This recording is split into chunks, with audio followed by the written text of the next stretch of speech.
اعوذ باللہ من الشیطان الرجیم بسم اللہ الرحمن الرحیم بشر المنافقین، آپ منافقوں کو خوشخبری سنا دیں کہ بِأَنَّ لَهُمْ عَذَابًا أَلِيمًا، کہ بے شک ان کے لیے دردناک عذاب ہے۔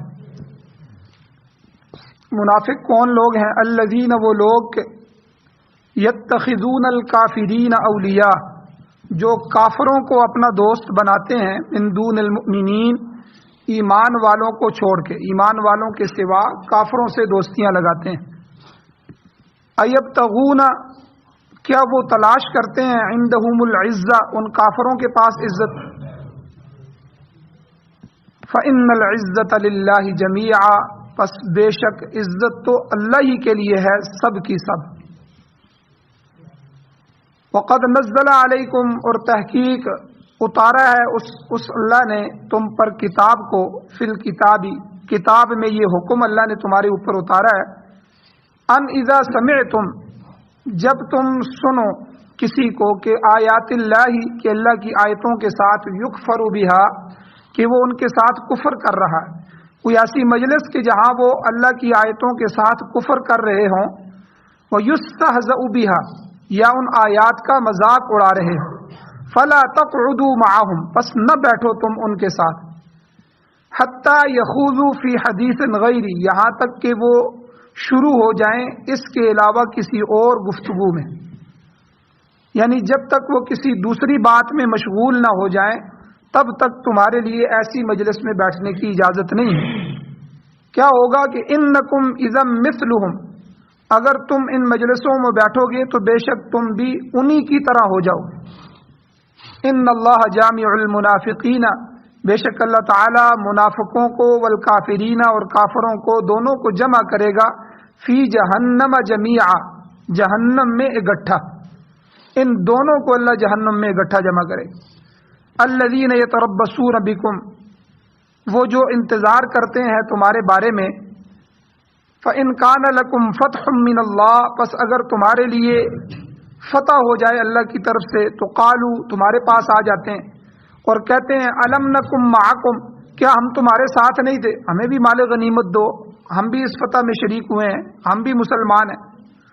وإن کان للکافرین نصیب، اور اگر کافروں کے لیے کوئی حصہ ہو جائے، کافر غالب آ جائے، تو قالو، ان کے پاس چلے جاتے ہیں، ان کو کہتے ہیں، الم نستحوذ علیکم، کیا ہم نہیں غالب آ گئے تھے تمہارے اوپر، یعنی ہم مسلمان تمہارے اوپر غالب نہیں آ گئے تھے، وَنَمْنَعْكُمْ مِنَ الْمُؤْمِنِينَ، اور ہم نے تمہاری حفاظت کی ایمان والوں سے، ہم نے روکا ایمان والوں کو تمہارے اوپر حملہ کرنے سے۔ فَاللَّهُ يَحْكُمُ بَيْنَكُمْ، پس اللہ تعالیٰ تمہارے درمیان فیصلہ کرے گا، یوم القیامہ، قیامت کے دن۔ وَلَن يَجْعَلَ اللَّهُ لِلْكَافِرِينَ عَلَى الْمُؤْمِنِينَ سَبِيلًا، اور ہرگز نہیں بنایا اللہ تعالیٰ نے کافروں کے لیے مومنوں پر کوئی راستہ۔ سورۃ النساء کی آیت نمبر 138، 139، 140، 141، یہ 4 آیتیں آپ کے سامنے تلاوت ہوئی ہیں، آپ نے ان کا ترجمہ سنا۔ ان آیات کا درس کا پہلا حصہ پیچھے گزر چکا ہے، آج ان آیتوں کا درس کا دوسرا حصہ ہے۔ پہلے حصے کا خلاصہ یہ ہے جو پیچھے گزرا ہے، کہ اللہ تعالیٰ نے مسلمان اور کافر، یہ دو چیزیں تو واضح ہیں، مسلمان دل سے ایمان کو مانتا ہے اور ظاہر سے اس کا اظہار بھی کرتا ہے، کافر دل سے اسلام سے نفرت کرتا ہے اور منہ سے اس کا اظہار بھی کرتا ہے۔ یہ تو بالکل صاف ستھرے دو طبقے ہو۔ ایک طبقہ بیچ میں منافقت کا ہے، منافقین کا، جو اوپر سے آ کے کلمہ پڑھتے ہیں، زبان سے اسلام کا اظہار کرتے ہیں، اپنے آپ کو مسلمانوں کے لسٹ میں لکھوا لیتے ہیں، لیکن دل سے اللہ کے نبی کے ساتھ، قرآن کے ساتھ، پردے کے ساتھ، اللہ کی شریعت کے ساتھ، علماء کے ساتھ، مدارس کے ساتھ، اور ہر دین کے شعبے کے ساتھ دل سے نفرت ہے۔ تو یہ آج کی کوئی بات نہیں ہے کہ آج زمانے میں علماء کو گالیاں دی جاتی ہیں یا مدارس کے خلاف پروپیگنڈے کیے جاتے ہیں۔ حضور کے زمانے میں، حضور کی موجودگی میں یہ منافقین کی ایک جماعت موجود تھی۔ تو اللہ تعالیٰ نے ان منافقین کو جلانے کے لیے کہا کہ بشر المنافقین، منافقوں کو خوشخبری دیں۔ حالانکہ خوشخبری اچھی چیز کی ہوتی ہے، میں نے ذکر کر دیا تھا کہ اللہ تعالیٰ نے ان کے لیے دردناک عذاب تیار کیا ہے، اللہ اس دردناک عذاب کی خوشخبری کا حکم دے رہے ہیں، بشر المنافقین بان لهم عذابا علیما۔ تو یہ اسی طرح ہے کہ جس طرح کسی کو مزید جلانے کے لیے کہا جائے کہ جو ہے تمہاری فلاں جو نقصان ہوا ہے اس کی تمہیں مبارک ہو، تو نقصان پر مبارک، تو اس پر گویا کہ خوشخبری کا حکم دے کے ان کو مزید جو ہے وہ اس پر جلایا گیا کہ تمہاری حالت ہی ایسی ہے، تم قابل ہی اس کے ہو۔ اور پھر اگلی بات جو پیچھے درس میں بیان ہوئی کہ ہم نے جو دلی دوستی ہے وہ دلی دوستی ایمان والوں سے ہی لگانی ہے، مرزائیوں سے، رافضیوں سے، جو اللہ کے نبی کے صحابہ کو گالیاں دیں، صحابہ کو نعوذ باللہ کافر کہیں، صحابہ کو مرتد کہیں، ہماری ماں عائشہ پر تہمت لگائیں اور ہم ان کے جنازوں میں جائیں، ہم ان کو جھپیاں ڈالیں، ہم ان کے جا کے جو ہے وہ تلوے چاٹیں، تو یہ تو غیرت کے بھی خلاف ہے اور دین کے بھی خلاف۔ اور مرزائیوں کو جو حضور کے بعد کوئی اور ایک اور کانا نبی مرزا قادیانی کو نبی بنائے اور اس کے اوپر وحی کے اترنے کے قائل ہوں، اور ایک کتاب ہے جس کو وہ قرآن کے مقابلے میں قرآن وحی کی کتاب سمجھے، اور سب کچھ کر کے ہماری یاریاں پھر مرزائیوں کے ساتھ ہوں، یہ تو نبی کا بھی غدار ہے، اسلام کا بھی غدار۔ اسی طرح دلی دوستی یہود و نصارہ سے بھی نہیں ہو سکتی کہ ہر لمحے وہ حضور کے دشمن تھے، مدینہ میں بھی وہ یہودی تھے، وہ ہر وقت اسلام کو مٹانے کے لیے، یہ نہیں کہ ان کو پتہ نہیں تھا بلکہ انہوں نے اظہار بھی کیا کہ ہمیں پتہ ہے کہ حضور سچے نبی ہیں، اپنی مجلسوں میں اس کا اظہار بھی کرتے تھے، لیکن ضد، تعصب اور عناد اور بغض کی وجہ سے حضور کی مخالفت کی، اسلام کی مخالفت کی، شریعت کی مخالفت کی، قرآن مجید کی مخالفت کی۔ تو آج بھی وہ نبی علیہ السلام کے کبھی کارٹون شائع کرتے ہیں، یورپ میں آپ دیکھیں کبھی کیا کرتے ہیں، کبھی کیا جو ہے وہ مسلمانوں کے دلوں کو جلانے کے لیے، ابھی پچھلے دنوں وہ سر عام قرآن پاک کو جلا رہے ہیں، کوئی ان کو روکنے والا نہیں، اور پھر ہم ان سے دوستیوں کے ہاتھ بڑھائیں۔ تو اللہ نے فرمایا الذین یتخذون، منافق کون لوگ ہیں؟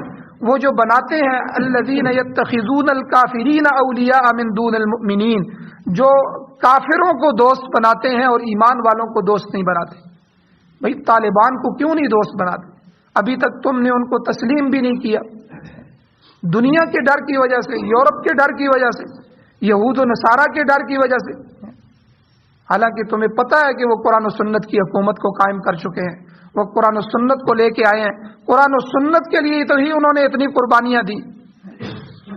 تو الذین یتخذون الکافرین اولیاء من دون المؤمنین، پھر ان کے خلاف جنگ میں ہمارا کردار کیا رہا ہے؟ ہم صلیبی جھنڈے کے نیچے تھے، ہم ان کے فرنٹ لائن اتحادی کا کردار ادا کر رہے ہیں۔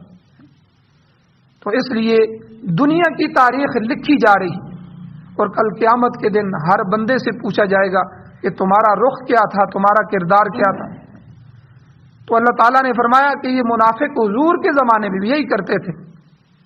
ابھی آگے کتنی وضاحت کے ساتھ فرمایا، پھر اللہ نے فرمایا ایبتغون عندهم العزہ، اے منافقین کے گروہ، کیا کفار کے پاس عزت جا کے تلاش کرتے ہو کہ ہمیں ان کے ہاں عزت ملے گی، ان کے ہاں بیٹھیں گے تو ہمیں جو ہے وہ دولت بھی ملے گی، دنیا کا سکون بھی ملے گا۔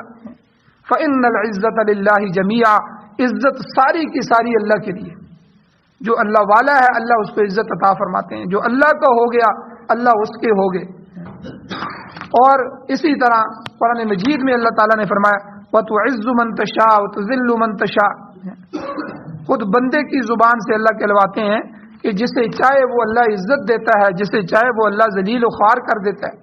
المعز والمذل، یہ بھی اللہ کی صفات ہے، جسے چاہے اللہ تعالیٰ غلبہ عطا فرما دے، جسے چاہے اللہ تعالیٰ مغلوب کر کے رسوا کر دے۔ تو فرمایا عزت حقیقت میں اللہ کے لیے اور اللہ کے رسول کے لیے ہے، اور پھر اس کے بعد اہل ایمان کے لیے۔ وَلِلَّهِ الْعِزَّةِ وَلِرَسُولِهِ وَلِلْمُؤْمِنِينَ، سورہ منافقون 28ویں سپارے میں اللہ تعالیٰ نے واضح فرما دیا عزت اللہ کے لیے اور اس کے رسول کے لیے، اور ان اللہ اور اس کے رسول کو ماننے والوں یعنی اہل ایمان کے لیے۔ اور اسی طرح اللہ تعالیٰ نے آگے فرمایا عزت ایمان اور نیکی کی وجہ سے حاصل ہوتی ہے، مگر جو منافق ہوتے ہیں وہ اس کی تلاش میں کافروں سے دوستی کرتے ہیں کہ انہیں کچھ حاصل یہاں سے نہیں ہوگا، وہاں سے ہمیں بڑا کچھ مل جائے گا۔ یاد رکھیں، پیسے، دولت، عہدے، ان میں عزت نہیں ہے، عزت دین میں ہے۔ حضرت عمر رضی اللہ تعالیٰ عنہ کا مقولہ ہے، وہ کیا فرماتے تھے، اے عمر تجھے تو اونٹ چرانے، بکریاں چرانی بھی نہیں آتی تھی، تیرا والد خطاب تو تجھے کہتا تھا کہ تیرا کیا بنے گا، تو آج جو تجھے عزت ملی ہے اللہ نے یہ تجھے دین کی وجہ سے عطا فرمائی۔ آج اگر عمر دین اسلام کو قبول نہ کرتا تو پتہ نہیں کس خانے میں پڑا ہوتا۔ تو اللہ نے ہمیں بھی جو عزت عطا فرمائی ہے یہ قرآن کی بدولت عطا فرمائی، ورنہ کتنے نوجوان ہیں جو اچھی کمائی کر رہے ہیں، اچھی پوسٹوں پہ ہیں، اچھے عہدوں پہ ہیں۔ یہ آپ لوگوں کے دلوں میں ہماری محبت، میری محبت، علماء کی محبت، مسجدوں کی محبت، یہ کس وجہ سے؟ آج ہم دین چھوڑ دیں تو ایک ہفتے بعد ہماری کوئی عزت کرنے والا نہیں ہوگا۔ آج ہم جا کے دنیا میں پڑ جائیں تو عزت اللہ اور اس کے رسول کی ہے، عزت دین اور قرآن کی ہے، عزت شریعت اور ایمان کی ہے، عزت نیکی کی ہے۔ آدمی نیکی کرے، کسی کے ساتھ اخلاق سے پیش آئے، کسی کی مدد کرے، لوگوں کے دل میں اس کی عزت پیدا ہو جاتی ہے۔ تو اس لیے اللہ تعالیٰ نے اہل باطل کی مجلسوں کا بھی ذکر فرمایا منافقین اپنے گندے اور مذموم مقصد کے حصول کے لیے اہل باطل کی مجلس میں جاتے ہیں، پھر وہاں جا کے ان کی مجلسوں میں ان کی خوشامد کرتے ہیں۔ حالانکہ اللہ تعالیٰ کا یہ فرمان ہے، اللہ فرماتے ہیں وَقَدْ نَزَّلَ عَلَيْكُمْ فِي الْكِتَابِ، کہ اس اللہ نے کتاب یعنی قرآن مجید میں تمہارے لیے یہ حکم نازل فرمایا ہے، ان اذا سمعتم آیات اللہ ویکفر بها ویستہزأ بها، کہ جب تم اللہ کی آیات کے ساتھ کفر اور استہزاء کو سنو کسی مجلس میں، قرآن پاک کے متعلق، دین کے متعلق، علماء کے متعلق، مدارس کے متعلق اور شریعت، پردے کے متعلق، داڑھی کے متعلق، کسی بھی اللہ کے حکم، اللہ کے قرآن کے متعلق استہزاء، ٹھٹا مذاق کیا جا رہا ہو، کتنی مجلسیں آپ کو ملیں گی۔ تو اللہ تعالیٰ نے قرآن میں فرمایا ان اذا سمعتم، جب تم سنو کہ آیات اللہ کی آیتوں کے ساتھ یکفر بها، کفر کیا جا رہا ہے، ویستہزأ بها، استہزاء کیا جا رہا ہے، ٹھٹا مذاق کیا جا رہا ہے، تو تمہارے لیے حکم کیا ہے، فلا تقعدوا معهم، ان لوگوں کے پاس مت بیٹھو۔ واضح حکم ہے، ایسی مجلسوں میں تمہارا جانا ٹھیک نہیں ہے۔ اب جن مجلسوں میں صحابہ اکرام کو گالیاں دی جا رہی، صحابہ اکرام کو برا برا کہا جا رہا ہو، اور ان مجلسوں میں جانا کہ جی مجلس ہے، آج مجلس پڑھی جائے گی، کیا مجلس پڑھی جائے گی؟ اہل بیت اطہار کا ذکر کر کے اور دوسرے رخ پہ صحابہ کو مقابل میں لا کے صحابہ کو گالی دی جاتی۔ یاد رکھیں ہماری دو آنکھیں ہیں، ایک آنکھ سے ہم اہل بیت اطہار کو دیکھتے ہیں، ایک آنکھ سے ہم صحابہ کو دیکھتے ہیں، دونوں ہمارے سروں کے تاج ہیں اور دونوں آپس میں محبت کرنے والے ہیں۔ ہم نہ صحابہ کی محبت میں اہل بیت پر جو ہے وہ حملہ کرتے ہیں، نہ اہل بیت کی محبت میں صحابہ کا انکار کرتے ہیں۔ لیکن روافض جو رافضی ہیں ان کی مجلسوں میں جاتے ہیں، سبیلیں لگائی ہیں، شربت بھی پیتے ہیں، 10 محرم آتا ہے تو ہم کیا کرتے ہیں؟ تو اللہ نے فرمایا کہ ہمارا واضح حکم ہے تمہارے لیے کہ اللہ کے قرآن کے ساتھ، اللہ کی آیات کے ساتھ کفر کیا جائے، استہزاء کیا جائے، مذاق اڑایا جائے، ٹھٹھا کیا جائے، تو فلا تقعدوا معهم، ان مجلسوں میں ان لوگوں کے پاس مت بیٹھو۔ کب تک؟ حتی یخوضوا فی حدیث غیری، یہاں تک کہ وہ کسی دوسری بات میں مشغول ہو جائے۔ دین اسلام کا مذاق اڑانا تو بہت بڑی بات ہے، کوئی غیبت بھی کر رہا ہو نا کسی بھائی مسلمان کی، اس مجلس سے بھی اٹھ جائے کہ بھائی کیوں اس کی پیٹھ کے پیچھے باتیں کر رہے ہو، میں نہیں سننا چاہتا۔ عام جو غیبت ہوتی ہے، غیبت میں کی مجلس میں بھی بیٹھنے کی اجازت۔ تو مقصد یہ ہے کہ جب کفار کی مجلس میں آیات الہیہ اور شعائر دین کا انکار کیا جا رہا ہو اور ان کے ساتھ ٹھٹھا کیا جا رہا ہو تو ایسی مجلسوں میں ہرگز نہ بیٹھو، یہ غیرت اسلامی کے بھی خلاف ہے۔ اور اگر وہاں دین پر طعن و تشنیع کرنے کی بجائے کوئی دوسری بات چل رہی ہو رہی ہو تو پھر تمہیں وہاں بیٹھنے کی اجازت بھی ہے۔ تو بہرحال ایسے لوگوں سے دوستیاں جائز نہیں ہیں، آہستہ آہستہ بندہ جو ہے وہ انہی کی طرح ہو جاتا ہے۔ حضرت مولانا شاہ اشرف علی تھانوی رحمۃ اللہ علیہ اپنی تفسیر میں لکھتے ہیں کہ اہل باطل کی مجلس میں جانے کی مختلف صورتیں ہیں۔ اگر ایسی مجلس میں احکام الہی اور آیات اللہ کے ساتھ مذاق کیا جا رہا ہے اور وہاں بیٹھنے والا اس کو پسند کر رہا ہے تو یاد رکھیں وہ بھی کافر ہو گیا۔ کہیں کسی جگہ پردے کا مذاق اڑایا جا رہا ہے، علماء کا مذاق اڑایا جا رہا ہے، کسی جگہ دین کا مذاق اڑایا جا رہا ہے، داڑھی کا مذاق اڑایا جاتا ہے، لوگ کرتے ہیں داڑھی کا مذاق، یہ داڑھی والے، یہ داڑیاں۔ تو اگر کوئی آدمی اس مجلس میں بیٹھا ہوا ہے اور اس مجلس کو پسند بھی کر رہا ہے کہ واقعی یار یہ ٹھیک باتیں کر رہا ہے، میرا بھی یہی خیال ہے، تو یہ تو مسئلہ ہے فقہی کہ وہ بھی کافر ہو گیا۔ کہنے والا تو ہے ہی کافر، تو یہ بھی کافر ہو گیا۔ دوسرا، اگر وہ شخص دین کی توہین کو دل سے تو پسند نہیں کرتا مگر وہاں بلا وجہ بیٹھا رہتا ہے تو یہ کافر تو نہیں ہوا، یہ فاسق ہو گیا، گناہگار ہو گیا سخت۔ اور تیسری بات، البتہ اگر وہ کسی مقصد کی خاطر وہاں بیٹھا ہوا ہے، مجبور ہے، ان کا ملازم ہے یا کچھ بھی ہے، مجبوراً وہاں بیٹھا ہوا ہے مگر دل سے توہین امیز باتوں کو برا سمجھتا ہے تو ایسی صورت میں اس کا وہاں بیٹھنا مباح ہے، یعنی اس کے لیے جائز ہے لیکن وہ اس طرف توجہ نہ کرے۔ اور چوتھی صورت یہ ہے کہ بیٹھنے والا شخص اس نیت سے ایسی مجلس میں بیٹھا ہے کہ دین کے حق میں تبلیغ کرے گا، یہ جب باتیں کریں گے تو میں الٹا ان کو دین کی باتیں سمجھاؤں گا، علماء کا اور دین کا میں دفاع کروں گا، شاید میرے سمجھانے سے یہ سمجھ جائیں، تو پھر یہ اس کا بیٹھنا عبادت میں شمار ہوگا۔ یعنی ایک ہی مجلس میں آدمی 4 نیتوں سے بیٹھتا ہے تو 4 نیتوں کے 4 حکم الگ الگ ہیں، میں نے آپ کے سامنے بیان کر دی۔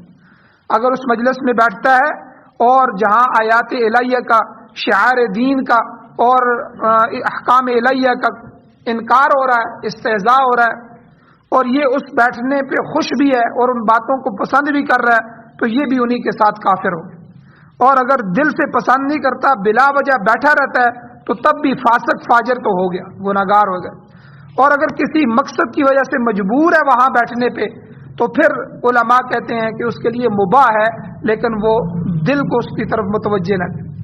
اور چوتھی صورت کہ بیٹھنے والا دین کی تبلیغ کے لیے وہاں جا رہا ہے کہ میں دین کی تبلیغ کروں گا اور جو وہ باتیں کریں گے میں ان کی دوستی لگا کے میں ان کو وہاں سے ہٹاؤں گا، لیکن وہ کوئی مضبوط آدمی ہو۔ ہر آدمی کا یہ کام نہیں ہو سکتا، کہیں ایسا نہ ہو کہ خود ہی وہاں انہی کی مجلس کا شکار ہو جائے، پھر جواب ان کو نہ دے سکے تو خود وہاں مجبور ہو جائے۔ تو اس لیے وہ دین حق کی تبلیغ اور دعوت کی نیت سے وہاں بیٹھتا ہے تو پھر اس کا بیٹھنا وہاں یہ عبادت میں شمار ہو جائے۔ تو بہرحال فرمایا کہ کافروں کے پاس بلا وجہ مت بیٹھو، کیونکہ اگر ایسا کرو گے تو پھر کیا ہوگا، انکم اذا مثلہم، تم بھی انہی کی طرح ہو جاؤ گے۔ صاف فتویٰ ہے قرآن کا کہ وہ قرآن پاک کا، اللہ کے نبی کا، اللہ کے نبی کے یاروں کا، صحابہ کا استہزاء کرتے ہیں اور تم ان کی مجلسوں میں شریک ہوتے ہو تو تم بھی انہی کی طرح سخت گناہگار ہو جاؤ گے۔ حالانکہ مومن کے لیے حضور علیہ الصلوۃ والسلام کا جو ہے وہ ارشاد ہے، حضور نے فرمایا من کان یؤمن باللہ والیوم الآخر ولا یجلس علی مائدۃ یدار علیہا الخمر، یعنی جو شخص اللہ پر اور قیامت پر ایمان رکھتا ہے اسے ایسی جگہ بیٹھنا درست نہیں ہے، جائز نہیں ہے جہاں شراب کا دور چل رہا ہے، ایسے دسترخوان پر بیٹھنا جہاں شراب پیا جا رہا ہے، اگرچہ یہ خود نہیں پیتا مگر شرابیوں کی مجلس میں بیٹھنے سے بھی منع فرما دی۔ مجلس کا، صحبت کا اثر ہوتا ہے، یاد رکھیں، جس مجلس میں آپ بیٹھیں گے اسی مجلس کا آہستہ آہستہ آپ پر اثر ہونا شروع ہو جائے گا۔ آپ کبوتر والوں کے پاس بیٹھنا شروع ہو جائیں، تھوڑی دنوں کے بعد آپ کے دل میں آئے گا یار مجھے بھی کبوتر رکھنے چاہیے، اچھا یار یہ کبوتر کتنے کا ہے، یہ 10,000 کی جوڑی ہے، یہ 1,00,000 کی جوڑی ہے، میں بھی رکھوں گا۔ اور اگر آپ 2 مہینے بیٹھے تو آپ دوسرے مہینے کے بعد آپ بھی کبوتر رکھ لیں۔ اگر آپ کتوں والوں کے، جو کتے لڑاتے ہیں، کتوں کی لڑائیاں کرتے ہیں، ان میں بیٹھیں اور زمینداروں میں بیٹھیں آپ تو آپ کو زمین کا شوق چڑھ جائے گا۔ آپ سیاسی لوگوں میں بیٹھنا شروع ہو جائیں تو 2-3 مہینوں کے بعد کہیں گے مجھے بھی ووٹوں میں کھڑا ہونا چاہیے، میں بھی کر سکتا ہوں۔ تو صحبت کا اثر ہوتا ہے، اچھی صحبت کا بھی اثر ہوتا ہے. آپ اللہ والوں کے پاس بیٹھیں، درس میں بیٹھیں، آپ پر اللہ کے احکامات کا جو اثر ہوتا ہے وہ اثر شروع ہو جائے گا، آپ کی زندگی میں تبدیلی آنا شروع ہو جائے گی. آپ بری مجلس میں بیٹھے، اس برائی کا اثر آنا شروع ہو جاتا ہے. تو اس لیے مجلس اور صحبت کا اثر ہوتا ہے. تو اب یہ جو سلام جو ہم کرتے ہیں، سلام، السلام علیکم ورحمۃ اللہ وبرکاتہ، یہ جو سلام ہے یہ مسلمان کے لیے جائز، کافر کے لیے جائز نہیں. کسی کافر کو ہم سلام نہیں، حال حالات پوچھ لیں، پڑوسی ہے یا کسی وجہ سے اس کے ساتھ کچھ تعلق ہے تو آپ حالات پوچھیں کیسے ہیں جی، کیا کر رہے ہیں، لیکن سلام نہیں بھیج سکتے. سلامتیاں صرف ایمان والوں کے لیے. السلام علیکم، تمہاری اوپر اللہ کی طرف سے سلامتی، ورحمۃ اللہ، اللہ کی رحمتیں ہوں، وبرکاتہ، اللہ کی طرف سے برکتیں ہوں. تو یہ سلامتیاں، رحمتیں، برکتیں یہ اللہ نے ایمان والوں کے لیے رکھی ہیں، کافر کے لیے سلامتی نہیں ہے، کافر کے لیے برکتیں، رحمتیں نہیں ہیں. اللہ کی رحمت تو اللہ کے دشمنوں پر متوجہ نہیں ہوتی. تو اس لیے کسی کافر کو سلام کرنا اسلام میں جائز نہیں، اور کسی گناہگار کو گناہ کی حالت میں بھی سلام کرنا جائز نہیں. یہ بھی یاد رکھیں. کوئی آدمی گانا سن رہا ہے، گانا سنتے ہوئے اس کو سلام نہ کریں، کیونکہ اس وقت اس پر اللہ کا غضب نازل ہو رہا ہے اور آپ آ کے کہہ رہے ہیں جی تمہارے اوپر اللہ کی سلامتی ہو اس وقت. اور کوئی آدمی شراب پی رہا ہو تو شراب پیتے ہوئے یا اس کے نشے میں یا اس کی حالت میں، تو گناہ کی حالت میں کسی کو سلام کرنا بھی جائز نہیں، کیونکہ وہ جس حالت میں موجود ہے وہ حالت قرآن و حدیث سے ثابت ہے کہ یہ اللہ کے بغاوت میں اور اللہ کے گناہ میں ہے. اس وقت اس پر جو ہے اللہ کا غضب نازل ہو. بلکہ بخاری شریف کی حدیث ہے، غالباً حدیث مبارکہ میں آتا ہے، یہاں تک حضور نے ارشاد فرمایا کہ جب بندہ زنا کرتا ہے تو ایمان بندے سے جدا ہو جاتا ہے. اگر وہ آدمی اس حالت میں مر گیا تو کافر مرے گا بے ایمان کے بغیر. آخر وہ ایمان والا ہے، ایمان اس حالت میں جدا ہو جاتا ہے. پھر جب وہ اپنے عمل سے فارغ ہو جاتا ہے تو پھر اس کے بعد ایمان پھر اس میں داخل ہو جاتا ہے. تو ایسی حالت میں جب بندہ گناہ کی حالت میں موجود ہو، اس پر کسی طرح کا جو ہے وہ اللہ کی رحمت نہیں ہو سکتی. اس حالت میں بھی سلام کرنا جائز نہیں. اور یہاں تو حضور نے خود فرما دیا، ایسی مجلس ولا یجلس علی مائدۃ، ایسے کسی دسترخوان پر نہ بیٹھو، یدار علیہ الخمر، جس پر شراب کا دور چل رہا ہو، یعنی گناہ ہو رہا ہو. تو عام مسلمانوں کی گناہ کی مجلس میں بھی بیٹھنا جائز نہیں ہے، تو کافروں کی مجلس میں بیٹھنا کیسے جائز ہو؟ کافر تو ہر وقت دین اسلام سے محبت تو نہیں کرتے، وہ تو اپنے کفر کو بیان کریں گے، اپنی باتیں بیان کریں گے. تو اس لیے یہاں اللہ تعالیٰ نے اہل باطل کی مجالس میں بلا وجہ جانے سے منع فرما دیا. اور آگے باطل قوتیں جو اسلام کے ساتھ استہزاء کرتی ہیں ان کے بارے میں اور اسی طرح کچھ مزید احکامات ہیں، انشاءاللہ اگلے درس میں بیان کیے جائیں گے. اللہ تعالیٰ سے دعا ہے اللہ ہمیں عمل کی توفیق عطا فرمائے. آمین. الحمدللہ رب العالمین والعاقبۃ للمتقین والصلاۃ والسلام علی رسولہ النبی الامی الکریم. یا اللہ ہماری کمیوں کوتاہیوں کو معاف فرمائیے، درگزر فرمائیے، صغیرہ کبیرہ گناہوں کو معاف فرمائیے. یا اللہ ہمارے ایمان کی حفاظت فرمائیے. یا اللہ ہم اس زمانے میں ہیں جب ایمان انتہائی کمزور ہو چکے ہیں، یا اللہ ہمارے ان کمزور ایمانوں کو مضبوط فرمائیے. ہاں یا اللہ آنے والے فتنوں میں، آنے والے دور میں قرب قیامت کی جو نشانیاں اور فتنے پورے ہو رہے ہیں، یا اللہ ہماری اولادوں کے، ہمارے نسلوں کے ایمانوں کی حفاظت فرما. یا اللہ ہماری نسلوں میں بھی کوئی کافر اور کوئی بے ایمان پیدا نہ فرما. یا اللہ قیامت تک جو ہماری نسل چلے اس نسل میں بھی قرآن کے حافظ، قاری، عالم، مفتی، مجاہد، غازی، شہید اور دین کے داعی پیدا فرما. یا اللہ سعادت والی زندگی اور شہادت والی موت نصیب فرما. یا اللہ اپنی رضا والے اعمال نصیب فرما، اپنی بدعمالیوں اور گناہوں سے ہمیں محفوظ فرما. یا اللہ آپ نے یہ قرآن مجید میں بے شمار ہمیں حکم دیے، یا اللہ ان احکامات پر چلنے کی توفیق عطا فرما. قرآن و سنت کا غلبہ نصیب فرما، قرآن و سنت کی حکومت نصیب فرما. یا اللہ قرآن و سنت پر عمل کرنے کی توفیق عطا فرما. جو بیمار ہیں ان کو شفا عطا فرما. یا اللہ جو حضرات پریشان حال ان کی پریشانیوں کو دور فرما. یا اللہ جو حضرات ایمان کی حالت سے اس دنیا سے جا چکے ہیں، یا اللہ ان سب کی بخشش فرما. یا اللہ ہماری دعاؤں کو محض اپنے فضل و کرم سے اپنی بارگاہ میں قبول فرما. صلی اللہ تعالی علی خیر خلقہ محمد وآلہ وأہل بیتہ وازواجہ وذریتہ اجمعین برحمتک یا